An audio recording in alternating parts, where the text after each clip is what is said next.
Perfecto, felicidades ante todo, Marcos, y muchas gracias por atendernos. Un placer.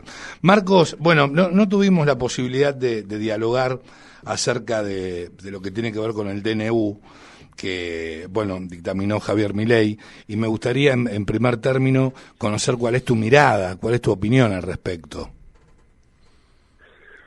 Bueno, a ver, yo creo que el gobierno empezó con bastante más flexibilidad programática de lo que yo hubiera esperado, digamos. Uh-huh. Creo que el presidente se amoldó, digamos, a sus posibilidades y no insistió con medidas que podían llevarlo a un fracaso anticipado, a perder tiempo, uh-huh. a diluir el apoyo social que había reunido en las elecciones, digamos, las urnas. Sí. Así que por ese lado diría que el arranque me sorprendió para bien, digamos, ¿no?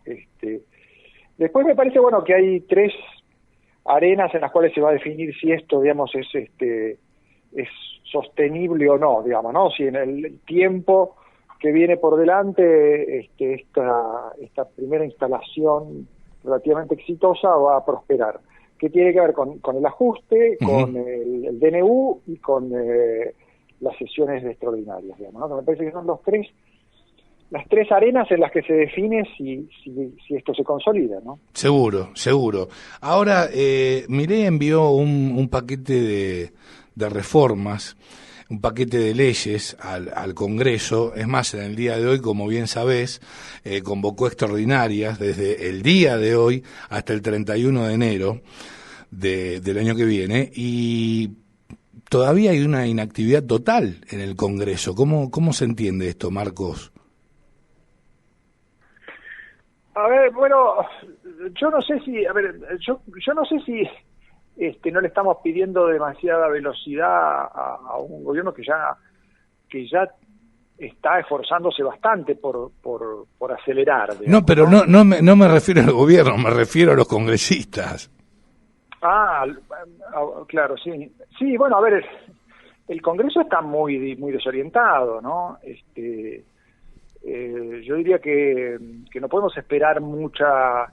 Lo mejor que le podemos pedir a este Congreso es que por ahora no haga macanas, digamos, ¿no? No sé si va a aportar mucha claridad al escenario, porque es un Congreso muy fragmentado, sí. sin líderes legislativos relevantes, y donde las fuerzas predominantes son las fuerzas que fracasaron, digamos, ¿no? Que perdieron en las elecciones, que perdieron apoyo social y han quedado sin proyecto. Entonces, están en una situación muy complicada que vamos a ver cómo se recompone. Ahí hay dos peligros, digamos. Uno, sí. Que Milei y su gente crean que eso va a seguir siendo así eternamente, digamos, ¿no? Que ellos no tienen ahora un enemigo desafiante en el Congreso y entonces no lo van a tener después. Bueno, no, digamos, ¿no? Por ahí ahora la relación de fuerzas es muy favorable al Ejecutivo, pero eso puede cambiar si la sociedad empieza a cansarse del ajuste, si la economía no responde, uh-huh. Y también si las fuerzas políticas, esas fuerzas que han fracasado, pueden retomar la iniciativa. El otro peligro muy importante, que me parece que no solamente afecta a Milei, sino a todo el arco político, digamos, es si en esta iniciativa digamos, audaz que toma el presidente, no le está generando un clima muy favorable a que la oposición la protagonice, sobre todo Cristina y Kicillof, digamos, ¿no? Y entonces tengamos una polarización agravada que, aun cuando ahora favorezca al Ejecutivo, repita un poco la historia de Macri, ¿no? Que sea una polarización que entusiasme a Milei, que diga, bueno, mis enemigos soñados son Cristina, Kicillof, entonces yo voy a polarizar con ellos, va a ser una polarización aún más extrema que con Macri, y entonces el centro político desaparece.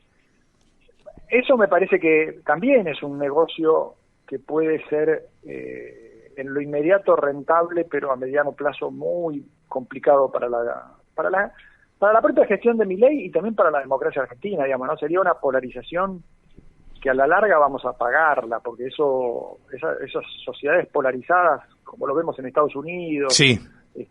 lo vemos en parte en Brasil, en algunos países europeos, a la larga la democracia se ve afectada, digamos, ¿no? O sea, yo creo que eso habría que evitarlo, digamos. Vos, a ver si yo mal no entendí. ¿Te referís al tema de gobernar por decreto, básicamente? Sabés que yo te estoy escuchando muy mal ahora de vuelta. Ay. ¿Ahí me escuchás mejor? Ahí te escucho mejor. Ahí está. Me tengo que acercar más al micrófono. Perdóname, Marcos. Te decía, ¿te referías, si yo mal no entendí, al tema de gobernar por decreto? Bueno, en parte sí, porque a ver, ¿qué es lo que pasa con el decreto? Yo creo que el decreto se justifica, digamos, ¿no? Y me parece que en principio uno puede decir, bueno, presidente que tiene que reconstruir la autoridad presidencial, marcar un rumbo y enfrentar la emergencia, está en su derecho, digamos, de emitir un decreto de estas características, aun cuando no sé si todos los contenidos que pusieron adentro se justifican que estén ahí, digamos. Claro, ¿no? que sean de necesidad de urgencia. Sí, tal cual. Que no sé, qué sé yo, lo de los clubes, ya lo dijo Pañi, creo, en una nota el otro día, la verdad que lo de los clubes sí. Tiene sentido. No va. Y hay otras cosas que por ahí faltan, digamos, ¿no? O sea, una definición más clara sobre lo que se quiere hacer con el sistema de salud me parece importante, porque ahí, digamos, hay que crear mecanismos para que el mercado funcione. El sistema de salud no es igual a cualquier otro mercado, digamos, ¿no? O sea, es más complicado. Lo mismo el tema de Tierra del Fuego, que esté ausente. No me parece que la explicación que Milei dio haya sido buena, de que es un derecho adquirido, qué sé yo, hay un montón de derechos adquiridos que son afectados, digamos.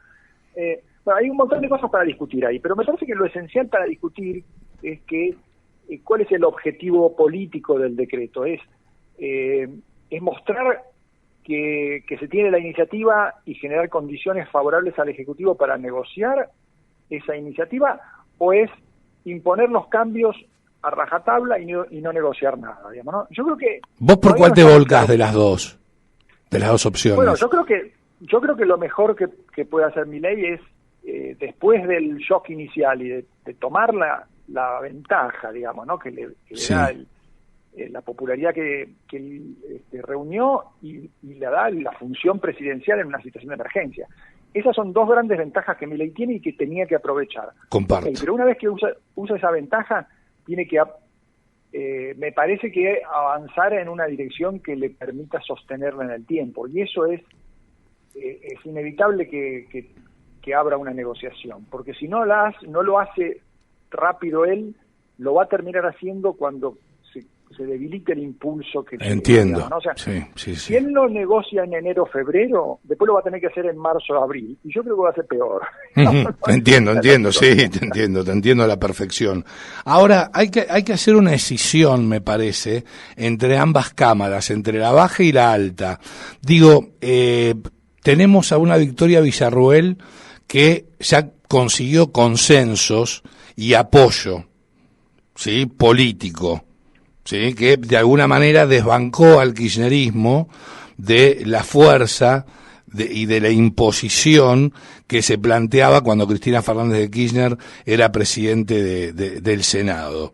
Digo, vos considerás a raíz de este estado de situación que el decreto, una vez que ingrese, ¿sí?, a la Cámara, porque entra por senadores, me parece, primero, ¿no es cierto? Sí.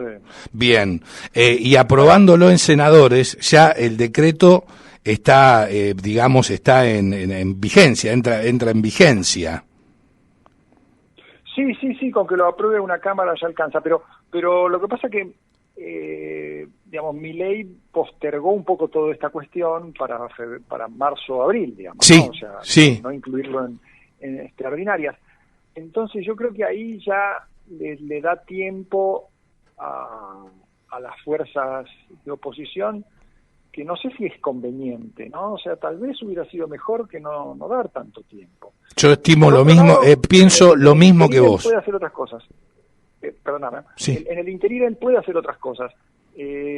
Algunas tienen que ver con perfeccionar el decreto. Por ejemplo, él puede... Bueno, la comisión bicameral va a empezar a funcionar, digamos, ¿no? Sí. O sea, eso va a funcionar antes de... Hay que esperar a marzo, digamos, ¿no? O sea, se va a empezar a reunir.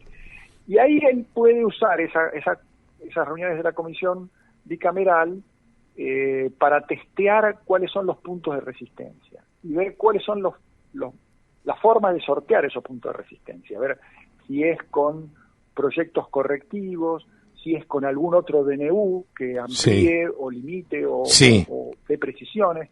Él puede usar ese margen de tiempo no para seguir en sus 13 y decir yo no toco, como él dijo, no, yo no toco una coma de esto, ¿no? Sino para subterráneamente empezar a toquetearlo, digamos, ¿no? Y decir, bueno, vamos a preparar el terreno para cuando lleguemos a marzo, no dejar que los demás tomen la iniciativa y el gobierno quede un poco atrapado, digamos, bueno, consumió su tiempo y ahora tiene que ir un poco a remontarla ahí a las sesiones de Senado y después de diputados. Porque eso es mucho riesgo, ¿no? Porque vos decís, bueno, en el Senado tiene chances de repetir el triunfo que fue muy importante, que Villarroel consiguió cuando consigue que el presidente sí se las eso fue muy importante, sí, pero repetir las cosas, viste que a veces no es tan fácil que uno se salga con la de uno varias veces seguidas, viste, cuando pasó una vez ya los demás se acomodaron y las negras también juegan, entonces te van a estar esperando, digamos, ¿no? Entonces Villarroel salió con la suya en el Senado, estuvo muy bien, pero no va a ser tan fácil que lo haga 2 o 3 veces más sin que los demás reaccionen o que le impongan otro juego, digamos, ¿no? Donde tal vez si ellos no abren la negociación, los demás le pueden hacer el juego contrario, decir, bueno, vos no cedes en nada, bueno, nosotros te mostramos el rigor del fracaso, te sometemos a un fracaso para que después vas a tener que arremangarte y ceder más de lo que pensabas. Entiendo. Eso puede ser un problema, sí, ¿no? Claro que sí. Ir campeando, digamos. Es algo que tienen que evaluar los actores, porque uno no lo puede saber, lo hay que verlo sobre la marcha, pero me parece que el tiempo que ganó Milei lo tiene que aprovechar él para mejorar su capacidad de negociar en el Congreso. De otra manera, por ahí es tiempo perdido, ¿no? Porque sí, el decreto empieza a funcionar, pero llegamos a marzo y todavía te lo pueden voltear, digamos, ¿no? Claro. Si te lo voltea una Cámara, imagínate que vos vas por el Senado, te lo voltea el Senado, después vas a tener que ir al pie a diputados para rogar que no te lo voltee. Sí, también, totalmente, ¿no? totalmente. ¿Cuánto terminas entregando? Al final terminas por ir entregando mucho más de lo que hubieras entregado si negociabas el principio. Claro, cedes mucho más, entiendo. Ahora, ¿el decreto de necesidad de urgencia entra en vigor el 29? ¿Este 29? Yo no lo tengo claro, porque no está... Yo tampoco. Es uno de los defectos que tiene este decreto, que no está bien aclarado en qué momento entra en vigor, si es una entrada en vigor automática, entra a los pocos días de que se publica en el boletín oficial, digamos, ¿no?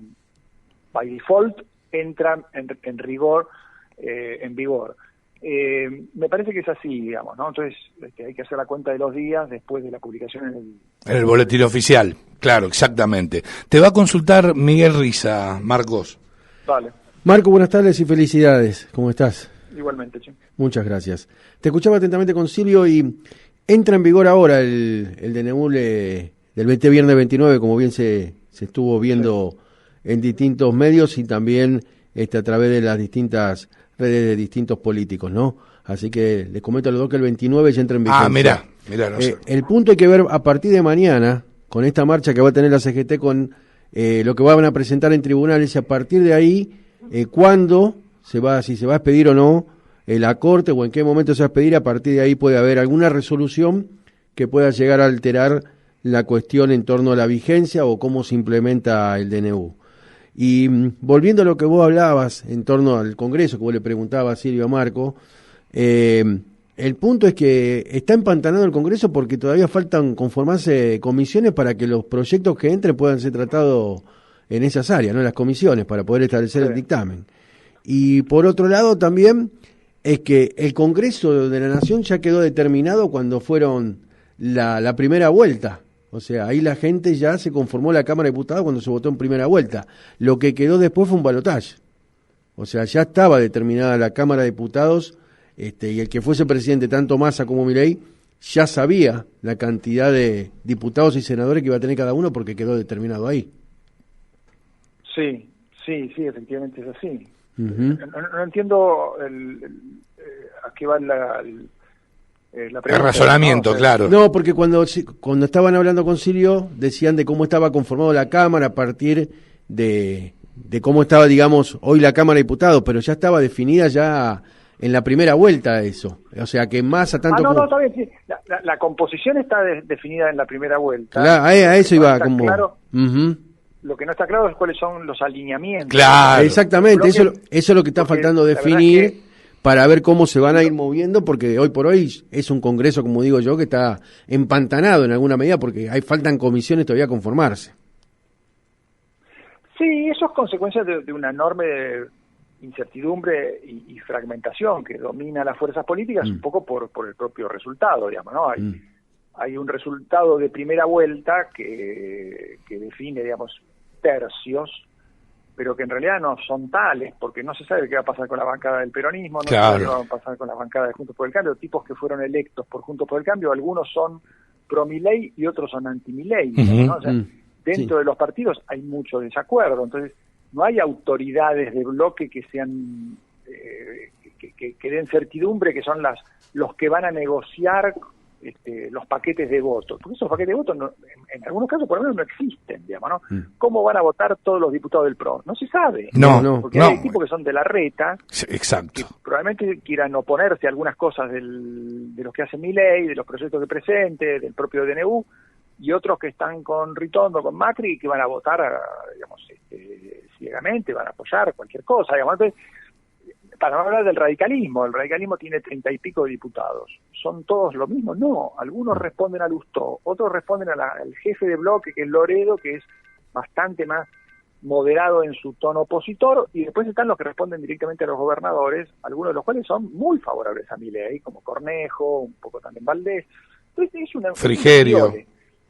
Eso es, un poco por lo que vos decías sobre las comisiones, eso es lo que complica la negociación para la formación de las comisiones, porque van los representantes de las bancadas y no está muy claro a quién representan cada uno y por tanto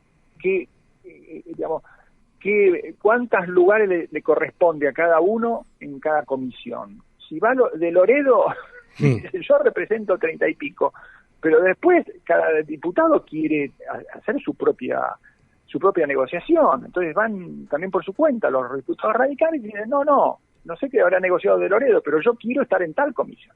Es un despiole. No, es un despiole total, es un despiole total. Además, otra cosa, ¿por qué el DNU de Milei no y los 177 de Alberto Fernández sí? Bueno, eso es parte de la historia, digamos, del uso y abuso de los decretos, en algunos casos para temas completamente irrelevantes, que simplemente se mandan por decreto porque el presidente no quiere tomarse el trabajo de negociar con sus propios legisladores, digamos, ¿no? Entonces, hay muchos decretos que son irrelevantes, que no son de necesidad de urgencia para nada, y que pasan simplemente porque es el modo más económico con el que el presidente toma decisiones, evitándose la negociación con sus propios legisladores. No es que Alberto Fernández no tenía mayorías legislativas, simplemente no quería tomarse el trabajo de negociar con sus propios legisladores. Me parece que la mayoría de esos decretos de Alberto son irrelevantes, innecesarios en muchos casos. Claro, no tiene el peso específico que tiene este DNU, claro, exacto. Claro, este decreto sí se parece a alguno de los decretos que emitió Menem al comienzo de su mandato. Exacto. Porque tiene la misma ambición reformista, digamos, ¿no? Tiene la ambición de alterar de un modo irreversible reglas de juego. Y eso tiene otras implicancias, digamos, ¿no? O sea, no me parece que sean comparables con los decretos de Alberto Fernández. Sí son comparables con los decretos de Menem, y la experiencia con esos decretos tiene sus luces y sus sombras, digamos, ¿no? Fueron decretos muy importantes para el arranque de la gestión de aquel gobierno, pero también a mediano plazo muchos terminaron siendo un problema que el propio Menem tuvo que resolver con proyectos de ley. Muchos de los proyectos de ley que Menem presentó después, a partir del año 90, 91, eran proyectos que corregían errores cometidos por él mismo con los decretos iniciales. Claro, entiendo. Entonces, ahí se revela un poco la trampa en la que los gobiernos a veces entran cuando recurren solamente a decretos. No les conviene, digamos, ¿no? Conviene hacer las cosas con tiempo, digamos, ¿no? Y tal vez algunas, bueno, sobre todo en situaciones de emergencia como esta, vos tiempo no tenés, digamos, no. O sea, Milei tiene que garantizarse que el plan de estabilización funcione ya, no puede esperar 2 meses, no puede esperar ni siquiera una semana. Entonces tiene su lógica que algunas decisiones iniciales se tomen por decreto. Yo no creo que en eso, no sé, lo ha dicho Lonigro, que me parece que es uno de los constitucionalistas más razonables. Me parece que él lo explicó bastante bien, no así otros constitucionalistas tipo Sapsayo, que son muy principistas y dicen no, los decretos son ya de por sí están mal, digamos, ¿no? A mí no me parece eso, pero sí hay que tomar en cuenta que la eficacia de un decreto es decreciente en el tiempo, digamos, ¿no? A medida que pasa el tiempo se vuelve cada vez menos conveniente, y entonces le conviene al propio presidente ir administrando los tiempos y ir reemplazando decretos por leyes. Yo creo que a Milei le va a convenir eso, a pesar de todas las dificultades que pueda tener con el Congreso. Él puede formar la mayoría que necesita, porque los diputados y senadores están muy desconcertados, no tienen jefes políticos. Esa misma situación de fragmentación puede ayudarlo a que un proyecto que tiene apoyo en la sociedad, que sea consistente, que muestra que puede funcionar, consiga los apoyos que necesita, digamos, ¿no?